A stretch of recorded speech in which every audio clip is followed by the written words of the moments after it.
Terus kemudian yang terakhir wabni sabil.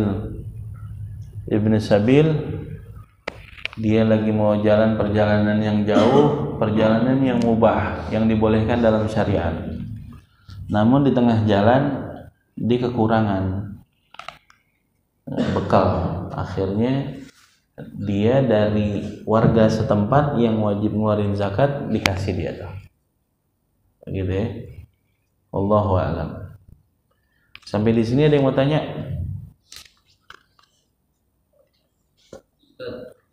Iya. Kalau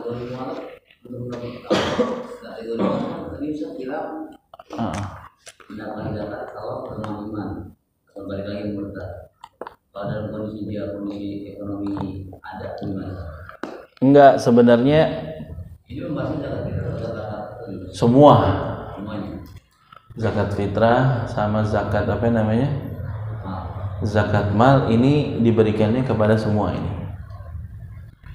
Artinya mu'allafati qulubuhum identik sama kalimat qulub, hati. Itu karena hatinya masih goyang.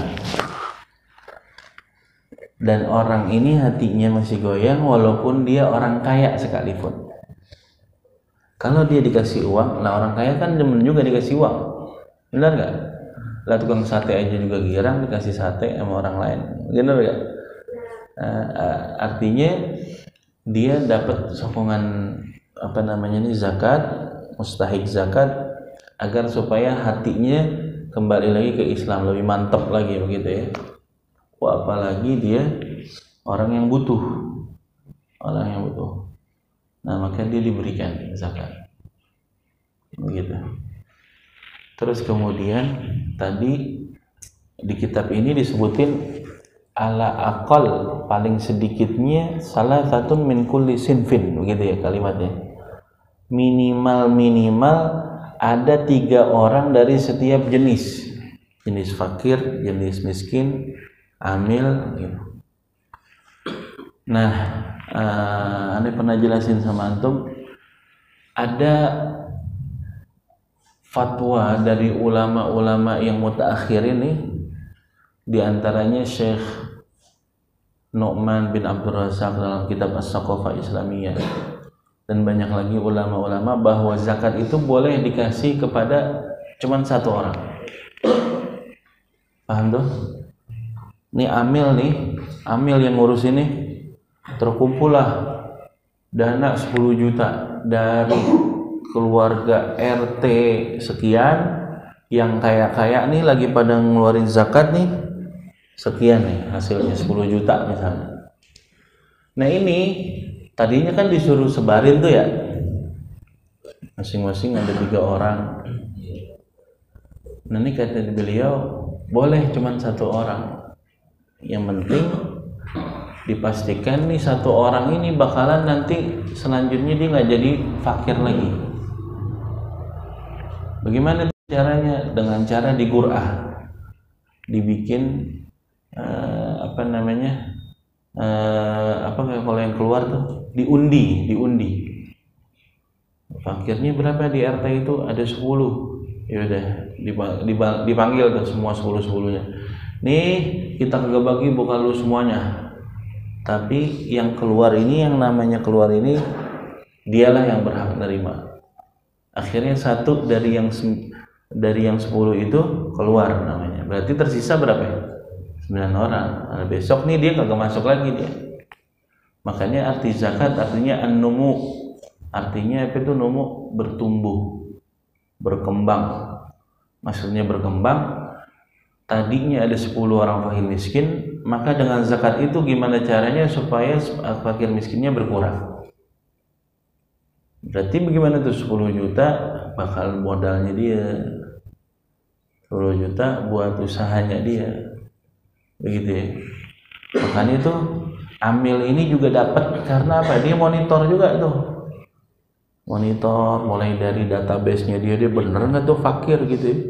Ya kadang-kadang di luar doang melas, bajunya compang-camping gitu ya, katanya dalamnya bagus, PS5 aja ada. Oh gitu ya. TV-nya bagus. Nggak gede sih, cuman 50 in. Wow, gede. Ala kulli hal begitu ya. Ya jadi diatur.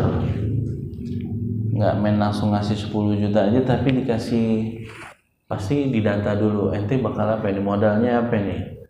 Terus suruh nulis kayak ada pembukuan gitu kan. Pasti orang yang punya usaha kan pasti ada tuh buku-bukunya, catatannya.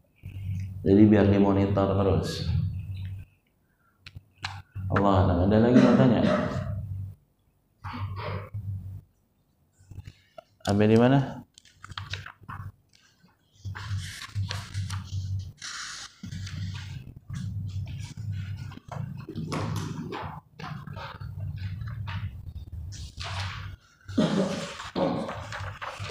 Bismillahirrahmanirrahim. Mana tuh?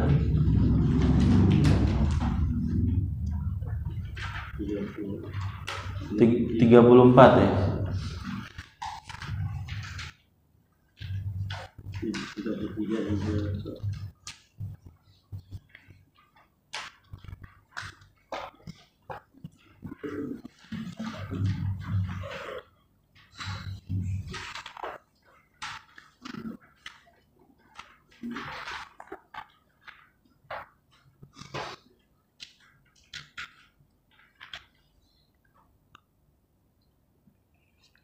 Bismillahirrahmanirrahim. Wala ba'sa.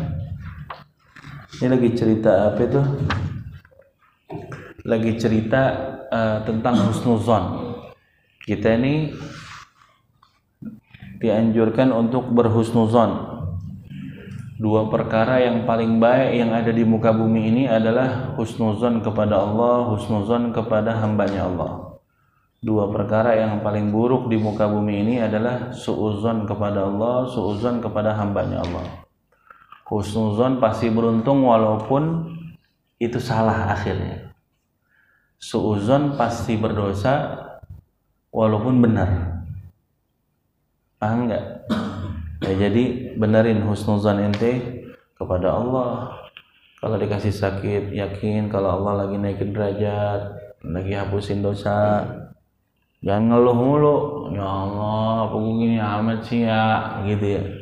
Umur 30 tahun padahal sakitnya cuma sehari, sisanya 29 tahun sehat benar. Ngapa dibilang gue gini mulu ya? Nah, hati-hati. Terus kemudian husnuzon kepada hambanya Allah Subhanahu wa ta'ala. Jangan ngerendahin orang lain, jangan suuzon kepada yang lain. Tapi seorang guru, dia mau ngambil sesuatu, wala ba'sa bil hazmi wa tathabbut fi kulli amr. Enggak ada salahnya atau boleh bil hazmi wa tathabbut, untuk mengambil benar-benar mantap jiwa ente dalam setiap urusan ketika tidak adanya ketenangan di dalam jiwa. Ila man lam takhtabirhu halahu hatta tujarribuhu wa takhtabirhu, yaitu ente nguji dia. Misalnya seorang guru kepada murid diuji dulu. Lu mau ngaji? Ya, tolong beliin gua galon gitu ya. Jangan naik motor, lu popong beli galon sono no. Bonjuruk bukan main. Bonjuruk bukan galon. Ini pengen nguji, ini bener kan dia mau ngaji begitu ya. Cuman udah nggak ada kayak gitu, gituin kabur dia, nggak ngaji lagi. Nah itu boleh kayak begitu. Fa inna hadza min simas salaf. Atau ente cari temen benar-benar nih, ente uji dia benar nggak nih setia. Makanya kata Sayyidina Ali, ketika ditanya, wahai Sayyidina Ali, mana teman kamu gitu ya, ada berapa jumlah teman kamu wahai Sayyidina Ali, sahabat-sahabatmu. Ntar kalau aneh lagi butuh, lagi pengen minta tolong sama dia tuh, baru kelihatan mana teman gua tuh. Kata Sayyidina Ali begitu. Benar nggak? Ini kadang-kadang soulmate tapi segala macam, bestie banget begitu ya. bajunya samaan, bukan main, pecinya samaan, sarungnya samaan, sampai dalamannya samaan. Giliran temannya punya musibah atau dapat sesuatu yang dia butuh, akhirnya mundur teratur deh, ciluk akhirnya. Jangan kayak begitu. Fa inna hadza min simas salaf. Ini salah satu kebiasaannya para salaf dulu begitu. Paham sih?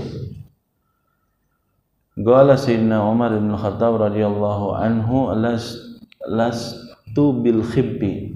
Saya bukan orang yang tukang bohong, penipu. Saya bukan orang yang penipu. Dan saya kalau ditipu sama orang, saya nggak bakalan marah. Seorang Sayyidina Umar bin Khattab ditipu nggak marah. Seorang Sayyidina Umar bin Khattab selama beliau memegang menjadi khalifah, kagak ada yang datang untuk nasihatin beliau. Akhirnya beliau bikin sayembara, siapa orang yang berani nasihatin saya bayar pakai duit. Bayangin Sayyidina Umar, orang pada takut ya. Masya Allah. Kalau syaitan aja kabur ame bayangan Sayyidina Umar begitu ya. Kalau Sayyidina Umar lewat satu jalan, setan lihat, pasti dia nyari jalan yang lain supaya kagak papasan sama Sayyidina Umar.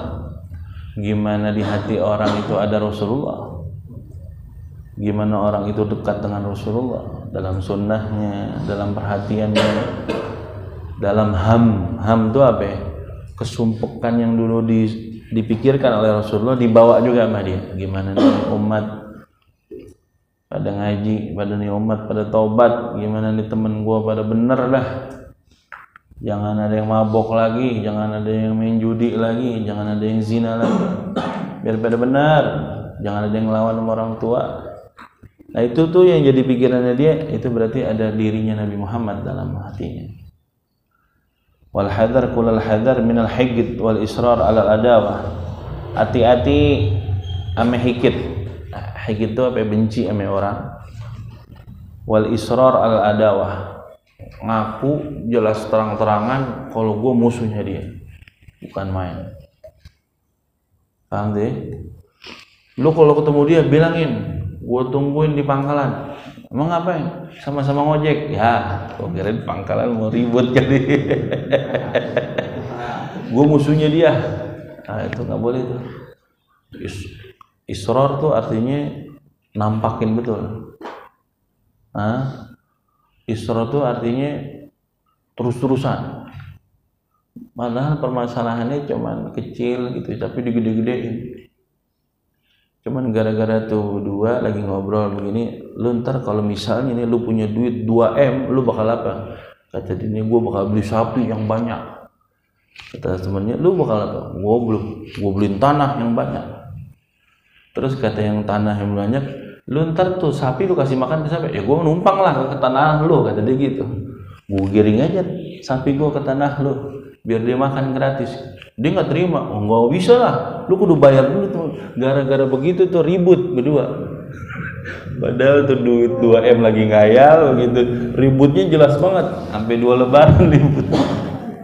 Itu namanya israr al-adawah, berturut-turut. Wa adamu qabul udzur, enggak nerima permintaan maaf dari orang lain. Orangnya udah datang, bang, temuin nggak apa bang? Kagak. Bilangin sama dia, suruh bawa pulang lagi tuh bawaannya, bukan main. Ada orang kayak begitu. La ilaha illallah. Wa adamu qabul udzur, hati-hati. Kata Habib Ali bin Hasan al-Attas. Qala Sayyidina al-Imam Syafi'i radhiyallahu anhu, kata Imam Syafi'i, man istughdiba wa lam yaghdab fa huwa himar. Wa man isturdiya fa lam yarda fa huwa syaitan. Siapa orang yang dibuat marah, dia nggak marah, dia dikejar orang marah terus, tapi akhirnya dia nggak marah-marah, dia diam aja. Itu himar, itu kan keledai. Tapi dengan catatan, ini yang dibuat marah adalah marah dalam urusan kepada Allah, syariatnya Allah, sunnahnya Nabi Muhammad. Syariatnya Nabi Muhammad dilecehkan, di depan dia benar-benar tuh orang ngelakuin perbuatan dosa, dia diem aja, kudunya dia marah. Ini himar, ini orang keledai, ini bukan manusia. Harusnya dia kudu ngelarang tuh orang udah di depan dia. Sebaliknya, waman isturdiya falam yarda, siapa orang yang diminta ridhonya, diminta maafnya, diminta maafin kesalahannya, dia nggak ridho, dia nggak maafin, fahuwa syaitan, maka dia syaitan. Hati-hati tuh, jangan pelit-pelit amat tuh deh. Kalau ente masih memerlukan syafaat pertolongan dari Nabi Muhammad, maka tolong orang. Siapa yang orang nolong, maka dia akan ditolong. Wa qala aidan al-inbisatu ila nasi majlabatun li qurana isu. Kebanyakan bercanda maka bisa mengakibatkan gurana usu, teman-teman yang buruk. Maksudnya terlalu berlebihan gitu ya, bercandanya berlebihan, ngelepak kepala, orang dikata tuyul misalnya begitu ya, dikata anjing, orang anjing gitu, anjing, oh anjing, ngomong anjing udah kayak zikir, subhanallah, subhanallah. Itu ya, tuh hati-hati tuh yang mabar tuh, hati-hati tuh. Anjing. La haula wala quwwata illa billah. Wal inkibatu anhum maksabatul adawah. Fakun bainal muqsid wal munbasid. Begitu juga orang kebangetan kagak pernah berteman sama orang, diem aja, ngindar mulu, duduk sama teman juga kagak pernah. Itu bisa mengakibatkan permusuhan. Paham deh? Nggak pernah nongol, nggak pernah ente kan bersosialisasi, ketemu sama orang, enggak. Emang lu nggak pakai celana? Pakai. Dan lu ngapa nggak mau ketemu? Nah itu bisa mengakibatkan permusuhan. Tadi kebangetan lebar bisa akhirnya mengakibatkan banyak teman-teman yang buruk. Terlalu jaga banget bisa jadi musuh. Fakun bainal munqabidi wal munbasiti. Ente jadilah orang yang tengah-tengah. Apa itu? Nggak terlalu jaga jarak banget sama orang, sampai nggak pernah ketemu. Dan juga jangan terlalu banyak ketawa yang kumpulnya nggak ada faedah. Maksudnya begitu. Sebenarnya titiknya bukan ketawanya, tapi terlalu kesibukan ente di situ doang, nggak ada yang lain. Nggak ada tuh mau ada waktu sama keluarga. Anak perlu waktu dari ente, istri juga perlu waktu dari.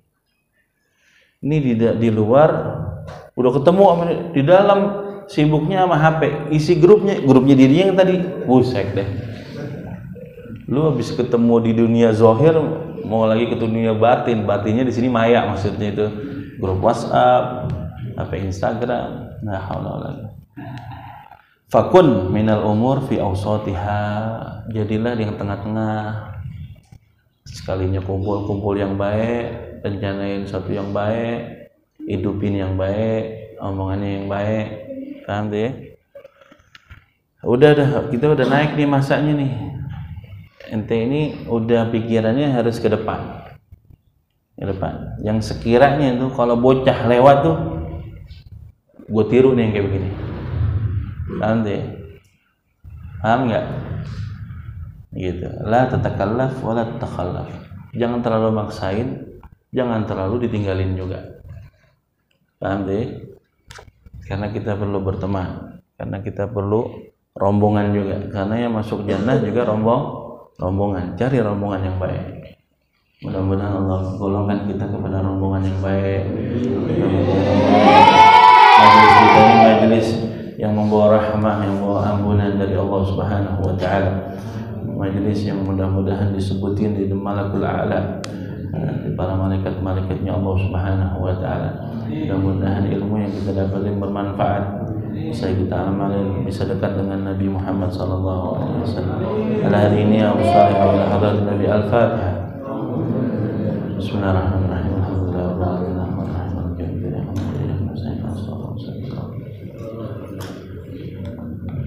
يا ربنا اعترفنا بأننا اعترفنا وأننا أسرفنا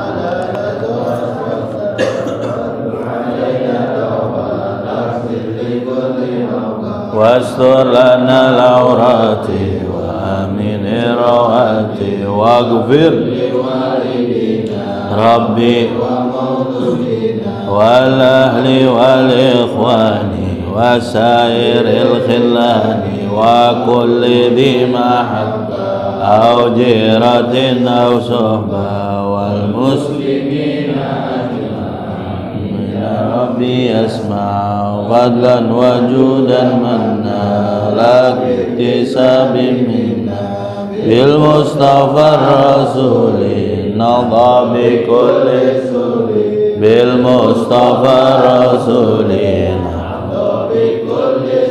بالمصطفى الرسول نضى بكل سور صلى